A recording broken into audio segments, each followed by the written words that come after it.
Hermanos, hoy vamos a ver una demostración de amor, de compasión de Jesús hacia el necesitado.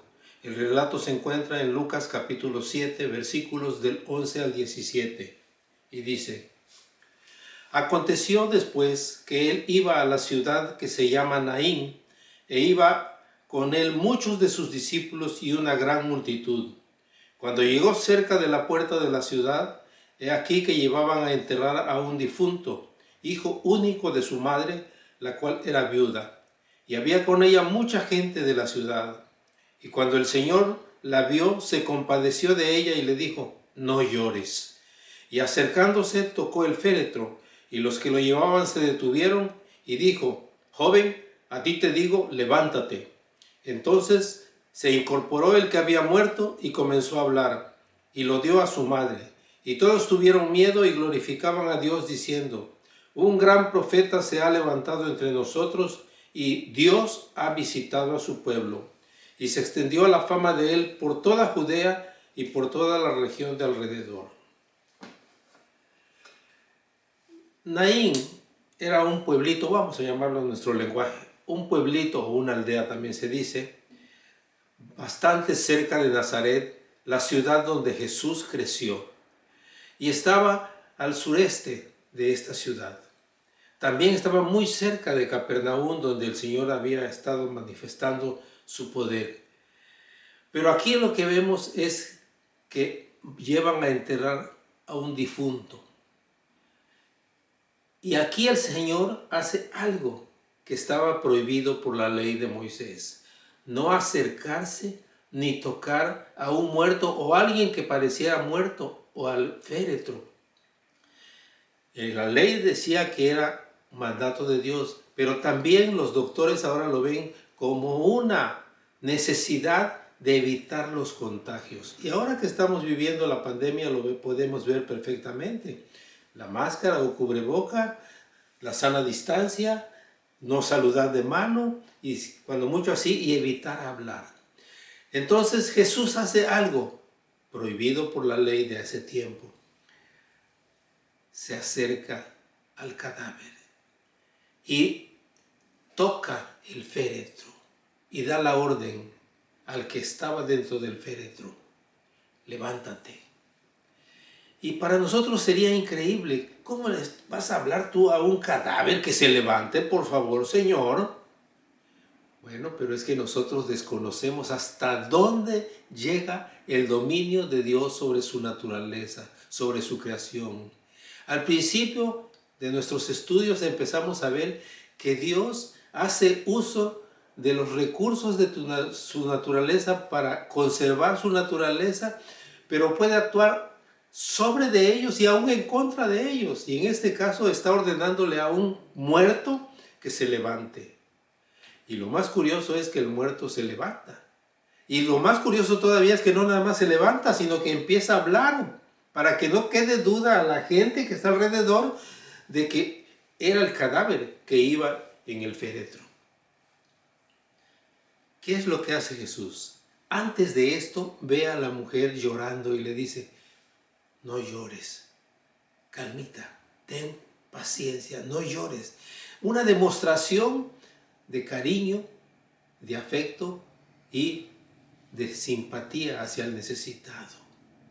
Y recordemos el segundo mandamiento: como quieren que hagan los hombres, así hagan ustedes con ellos también. Y aquí la demostración de Jesús de ese amor se convierte en una realidad. A su orden, a su palabra, el cadáver se levanta y empieza a hablar para que no quede ninguna duda de que es el que llevaban a enterrar. Ahora, ¿qué es lo que sucede? Inmediatamente la gente, vamos a decir, se alborota, pero se alborota de manera positiva, para decir: ¡ay! Un gran profeta se ha levantado entre nosotros. Y esto les recuerda a dos profetas que hicieron milagros muy similares. Elías, el que salió huyendo de la reina, porque lo quería matar la reina, resucita al cadáver del niño de la señora que lo había alimentado. Y es curioso porque Elías humanamente le reclama al Señor: ¿cómo es posible, Señor, que te hayas llevado al hijo de la señora que me está alimentando? Pero el Señor le ordena que lo resucite. Y Elías obedece y lo resucita. Esto lo tenemos en Primera de Reyes, en el capítulo 7. El segundo, Eliseo. Eliseo también, una persona a la que una señora lo había estado invitando que fuera a comer a su casa mientras andaba por ese terreno. Y ahí convivía con la señora, con su hijo y con el esposo de la señora. Pero un día el muchacho se enferma. Y la señora obviamente empieza a llorar. Y Eliseo lo que hace es recurrir a Dios y pedirle que le ordene cómo hacer revivir a ese muerto. Y el Señor lo obedece, lo oye, y Eliseo le entrega vivo el cadáver del muerto a la mamá. Ahora, ¿por qué era tan importante para Jesús resucitar el cadáver del hijo de una viuda? Porque en aquel tiempo las viudas, cuando se quedaban solas, cuando no tenían ya marido, cuando no tenían hijos, no había quien las mantuviera, quien las alimentara. Conseguir trabajo no lo podían hacer porque lo tenían prohibido. Entonces, ¿qué era lo que les esperaba a estas personas? Obviamente, ahora le llamaríamos vivir como homeless, vivir como una caridad por el amor de Dios, ¿sí? Entonces Jesús aquí hace una demostración de amor y de cariño. Pero esto no solamente tiene este resultado, sino que inmediatamente la gente empieza a reconocer que esto es obra de Dios. Y que así como Elías y como Eliseo hicieron una gran labor resucitando cadáveres, Jesús hace lo mismo. Y esto lo reconocen como que no es poder humano, sino que es poder de Dios. Ahora, ¿qué es lo que aprendemos de todo esto? Número uno, que Jesús se compadece de nuestras necesidades y nos da consuelo. Que Jesús llega a tal su amor a nosotros que dio su vida por nosotros en el madero de la cruz. Pero no nada más su vida física, dio su vida espiritual. Porque recordemos que cuando estaba colgado en la cruz, Él exclama: Dios mío, ¿por qué me has desamparado? No le dice Padre como siempre se ha referido a Él, Padre mío, sino Dios mío. ¿Por qué? Porque Él se siente separado del Padre. Y es que cuando Él está colgado en la cruz, se está cumpliendo la maldición que dice Deuteronomio 21-23, maldito por Dios el que es colgado en un madero.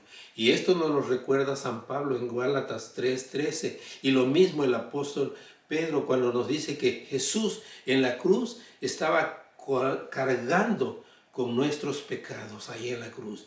Y obviamente si tú andas cargando pecados, nadie se va a acercar a ti. Y Dios tampoco, estás apartado. Por eso es necesario que te limpies. Y como tú no te puedes limpiar, Él mandó a su Hijo para que diera su sangre. Y con esa sangre nos limpia, nos borra las manchas de los pecados. Y como dice San Pablo, de enemigos de Dios nos convierte no nada más en amigos, sino en hijos y en herederos con el Hijo. Él le llama coherederos con el Hijo. Y ahora, después de ser pecadores, de estar todos cochinos, de estar todos manchados, ahora con su sangre nos limpia y nos acerca ante el Padre y nos declara limpiecitos, sin nada que acusarnos, sin nada de lo que hicimos en el pasado. Pero eso significó para Él estar separado por un tiempo del amor del Padre, de la comunión con el Padre. Pero cuando Él, antes de morir, da por concluida su obra, exclama: consumado es, o sea, se ha terminado. Y para demostrar que ya está otra vez la relación con el Padre, le dice: Padre, en tus manos encomiendo mi espíritu. De todo esto nos queda muy claro una cosa, que cuando Dios obra en nuestra vida, lo hace para testimonio de los que están cerca de nosotros o de los que tienen contacto con nosotros. Y ahora lo vemos con el caso del COVID. Tenemos un pariente cercano en el puerto de Veracruz, es un pastor que consiguió el COVID, voy a llamar esa palabra, se contagió de COVID en ceremonias en su iglesia. Y él estuvo a punto de despedirse de nosotros. Estuvo conectado al respirador artificial. Pero hace una semana el señor pastor salió caminando y fue otra vez a su iglesia y a su familia. Y aquí este es un testimonio que Dios transmite a nosotros a través de este hermano, de este pariente, de este pastor que estuvo enfermo. Pero para eso necesitamos reconciliarnos con Dios. Porque si estuviéramos todavía peleados con Dios o desobedientes de Dios, creo que el milagro no superaría de esa manera. Por esto, y con estas palabras de aliento, reciban la bendición, mis hermanos.